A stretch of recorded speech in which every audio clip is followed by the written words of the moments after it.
Dear students, आज के video में हम लोग नई सीरीज लेकर आए। हम लोग डिस्कस करेंगे BCom entrance, BCom honours entrance की प्रिपरेशन कैसे करें, साथ ही साथ कॉमर्स ओलंपियाड, कॉमर्स विजार्ड और नेट्स की तैयारी कैसे करें। नेट्स के एग्जाम को कराता है इंडियन अकाउंटिंग एसोसिएशन, कराता है national accounting talent search competition, national accounting talent search competition. तो ये सारी चीजें आपके, इन सारे पर्पस आपके सॉल्व होते रहेंगे, आप वीडियो में बने रहें। तो फिलहाल पहला क्वेश्चन देखते हैं, post Corp was given bye. तो पहला तो फुल फॉर्म क्या होता है यही देख लेते हैं पोस्ट कॉर्प का।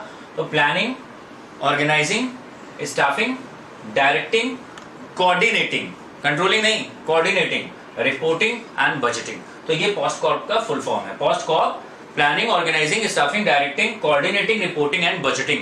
एंड दिस एब्रीविएशन, ये जो मैनेजमेंट के फंक्शन है पोस्ट कॉर्प में, it was this term was given by whom। ये सवाल पूछा जाता है, बहुत बार पूछा गया है। पोस्ट कॉर्प टर्म किसने कॉइन करा था, who has given this particular term. तो आप आंसर लिखेंगे ग्यूलिक एंड उर्विक। ग्यूलिक, GULIC, ग्यूलिक एक प्रोफेसर थे और दूसरे थे उर्विक। तो term POSDCORB was given by Gulick and Urwick. ध्यान रहेगी बात ये। दूसरे क्वेश्चन पे आते हैं, relation, what is the relationship between general price level and value of money. General price level और वैल्यू ऑफ मनी में कैसा रिलेशन है, आंसर लिखेंगे इनवर्स। क्यों? क्योंकि जब भी प्राइसेस बढ़ते हैं, प्राइस लेवल बढ़ते हैं, तो मनी की परचेसिंग पावर क्या हो जाती है, कम हो जाती है। जब भी चीजों के दाम बढ़ते हैं तो मनी की परचेसिंग पावर कम हो जाती है। It means there is inverse relationship between general price level and value of money. फिर एक क्वेश्चन बहुत बार पूछा गया है, इंडियन 1 रुपी कॉइन इज, और ऑप्शन लिखे होंगे कुछ। इंडियन 1 रुपी कॉइन इज, तो आप आंसर लिखेंगे स्टैंडर्ड टोकन मनी। क्या आंसर लिखेंगे, स्टैंडर्ड टोकन मनी। ऐसा क्यों बोलते हैं, क्योंकि इंडिया में रुपी और पैसे दोनों चलते हैं। तो रुपी इंडिया का मेन करेंसी है, स्टैंडर्ड है, गॉट इट। और पैसे एडिशनल करेंसी है, सब करेंसी है, उसको क्या बोलते हैं, टोकन मनी। लेकिन इंडियन 1 रुपी वर्ल्ड वाइड जो डेफिनेशन है, स्टैंडर्ड मनी वो होती है जो किसी कंट्री की हेड करेंसी हो, किसी कंट्री की हेड करेंसी हो, और उसके अंदर जितना छपा हो उसके अंदर उतने का ही मेटल हो। लेकिन इंडियन 1 रुपी में एक दिक्कत है, लिखा तो 1 रुपी है लेकिन 1 रुपी कॉइन के अंदर मेटल 1 रुपी का नहीं यूज होगा। इसको बोलते हैं इंट्रिंसिक वैल्यू। 1 रुपी लिखा तो है कॉइन के ऊपर, लेकिन उसके अंदर जो मेटल लगा उसकी वैल्यू कम है।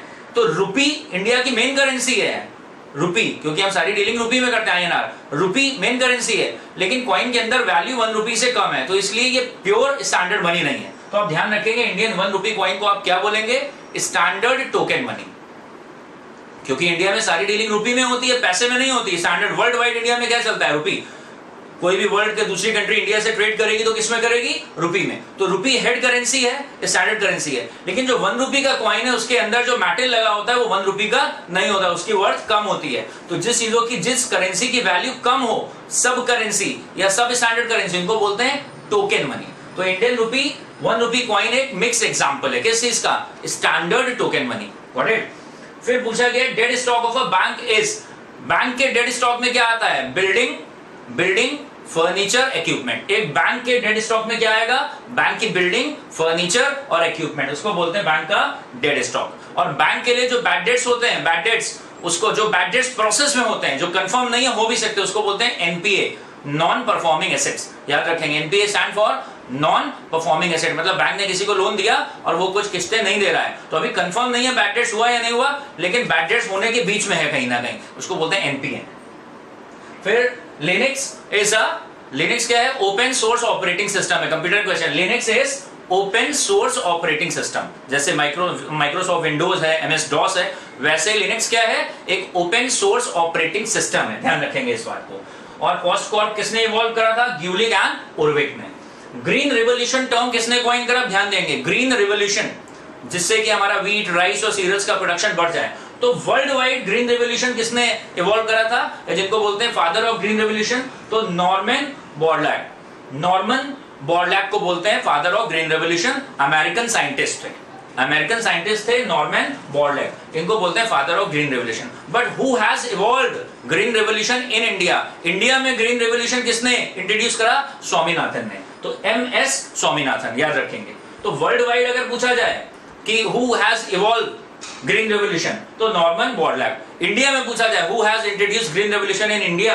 तो MS स्वामीनाथन। बहुत बार ये सवाल पूछा गया है। फिर डिजिटल इंडिया प्रोग्राम कब आया था, तो 1 जनवरी 2015 को। याद रखेंगे, नीति आयोग और डिजिटल इंडिया प्रोग्राम एक ही दिन इंट्रोड्यूस हुए थे, 1 जनवरी 2015 को। लास्ट मेंबर ऑफ ब्रिक, तो ब्रिक्स क्या है? एक कम्युनिटी है, कंट्री की, एक डेवलप जो फास्ट डेवलपिंग नेशन है, जो डेवलप्ड होना चाहते हैं उनकी कम्युनिटी है, फास्ट डेवलपिंग नेशंस की।